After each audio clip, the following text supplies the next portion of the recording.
Media మిత్రులందరికీ నమస్కారం.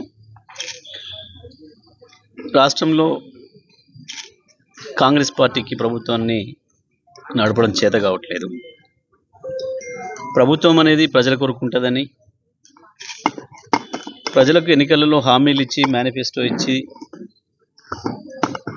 ఆ మేనిఫెస్టోని నమ్మి ఓట్లేసే ప్రజల ఓట్లతోనే అధికారంలోకి వస్తుందని, వచ్చిన తర్వాత మేనిఫెస్టోని అమలు చేయాల్సిన బాధ్యత ఉంటుంది అన్న ఆలోచన ఈ ప్రభుత్వంలోనే ఎవరికి కూడా కనబడడం లేదు. ప్రభుత్వం అంటే కేవలం దోసుకోవడానికి దాచుకోవడానికి పనికొచ్చే సాధనమని అనుకుంటున్నారు వీళ్ళందరూ కూడా. ఎవని వాడు కుటుంబ సభ్యుల్ని ప్రవేశపెట్టుకొని ఏ రకమైన రాజ్యాంగ పదవి లేకుండా, అధికార పదవి లేకుండా, ప్రజాప్రతినిధుల పదవి లేకుండా అధికారులను భయపెట్టిస్తూ, అధికారులను వాడుకుంటూ కొంతమంది చిన్న చిన్న వాటికి లొంగిపోయే అధికారుల్ని వెంటబెట్టుకొని ఈ రాష్ట్రాన్ని దోసుకోవడమే పనిగా పెట్టుకున్నారు. ప్రభుత్వం యొక్క అధికారం ఏంది, ప్రభుత్వం యొక్క విధులేంది అన్నది కూడా ఎవరికి సోయలేదు. ఇంకా అందులోనే కొంతమంది పాపం ఎన్నికల్లో ఓడిపోయో లేదా ముఖ్యమంత్రి దగ్గర ప్రాపకం లేకనో, ఇంట్లోకి పోయే అవకాశం లేకనో అనాథల్లాగా, అనామకుల్లాగా పడి ఉంటున్నారు అక్కడక్కడ శబిరి లాంటి వాళ్ళు. ఈ అనామకులు, ఈ అనాథలు అప్పుడప్పుడు మేము కూడా ఉన్నాం అని చెప్పుకోవడం కొరకు ఇట్లాంటి చిల్లర మాటలు మాట్లాడుతున్నారు. ఈ వాస్తవానికి ఒక మొరటి సామెత ఉంది ఊళ్ళలో చెప్పాలంటే, కానీ ఊళ్ళో పెళ్లికి కుక్కల హడావుడి అని, విలేజ్ మ్యారేజ్ డాగ్స్ బిజీ అని. ఈయన ప్రభుత్వంలో లేడు, ఈయనకు సంబంధం లేదు, ఈయనకు సోయి లేదు, యాడున్నాడో కూడా తెలియదు. నేనేంటి ఇల్లే కానీ మీరన్నా ఎప్పుడన్నారు వినరా? రిపోర్టర్లు ఒక 5-6 నెలల నుంచి ఆయన పేరెక్కడన్నా గిట్లా వచ్చి మాట్లాడి ఏదో చేత మాటలు. పాపం మన మీడియా మిత్రులు కూడా గయ్యంతో పనికి మాలిన చేత మాటలు మాట్లాడితే దాన్ని పట్టుకొని ఏందో సంచలనాలు పనులు. నేను కూడా మాట్లాడకూడదు అట్లా అయినప్పుడు వాస్తవానికి ఆయన గురించి. మీరు ఒకటే దాని మీదనే వాడు అడుగుతున్నారు కాబట్టి నేను చెప్పాల్సి వస్తుంది. కానీ వీళ్ళకి ఎంక్వైరీలు అనే పదము, ఎంక్వైరీలు అనే మాట తప్ప, కేసులు, కోర్టులు, ఎంక్వైరీలు, విచారణలు అనే పదం తప్ప ఇంకోటి ఏమన్నా విన్నారా ఎప్పుడన్నా మీరు? 14 నెలలు అయిపోయింది. ఎప్పుడన్నా ఒక మంచి మాట ఎవడన్నా ఒక కాంగ్రెస్ నాయకుడు నోటి నుంచి? ముఖ్యమంత్రికి ఎట్లాగో మంచి మాటలు రావు. ఇక ఆయన తర్వాత ఉన్న మంత్రులు ఆయన బాంబులు పిలుస్తూ అంటాడు, ఇంకోటి అంటాడు, వాళ్ళ బాంబులు వాళ్ళ మీద వేసుకుంటారు, ఎవరి బాంబు వాడిని ఎత్తిన వేసుకుంటారు. ఆయన మనమే బాంబులు వేస్తారంటే పాపం ఆయనకే బాంబు పెట్టారు కిందంగా 10 మంది ఎమ్మెల్యేలు తగిలి. ఇట్లా ఉంది కాంగ్రెస్ పార్టీ పరిస్థితి.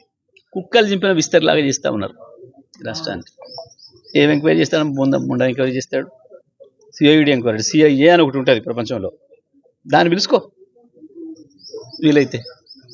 ఇక మీ సిఐడీలు, మీ విచారణలు అన్నీ కనపడుతూనే ఉన్నాయి ప్రజలకు. కానీ 14 నెలల నుంచి మీరు వేసింది పీకింది ఇక కొత్తగా ఇప్పుడు అది తెచ్చుకో, తెలివేడవాలే. కేటీఆర్ తీసుకురాలే శాసనసభకు, నీ సిఐడి కేసు పెట్టాల్సి వస్తే మొట్టమొదటి నీ ముఖ్యమంత్రి మీదనే పెట్టాలి. నీ ముఖ్యమంత్రి పట్టుకొని చూపించాడు, మొట్టమొదటి నీ పార్టీ ఎమ్మెల్సీ చూపించి చెప్పిండు లెక్క. ఆ తర్వాత ఆయన నీ ఫ్రెండ్ బీజేపీ ఎమ్మెల్యే తీసుకొచ్చిండు శాసనసభలోకి. ఆయన ఏమగానే ఉరికి ముఖ్యమంత్రి తెచ్చిండు. మరి గాలం పెట్టుకో, ఎంక్వైరీ, సిఐడి ఎంక్వైరీ వాళ్ళ మీద చేయి. అంత తెలివేడిసింది వీళ్ళకు. అది బాజాబ్తా గవర్నమెంట్ డిపార్ట్మెంట్లోనే ఉంది. గవర్నమెంట్ వెబ్సైట్లో ఎంసీహెచ్ఆర్డి తెలుసా? దానికి అర్థమేమైనా? మర్రి చెన్నారెడ్డి మానవ వనరుల సంస్థ, అభివృద్ధి సంస్థ, హ్యూమన్ రిసోర్సెస్ డెవలప్మెంట్ సంస్థ. అది రాష్ట్ర ప్రభుత్వం అనేది.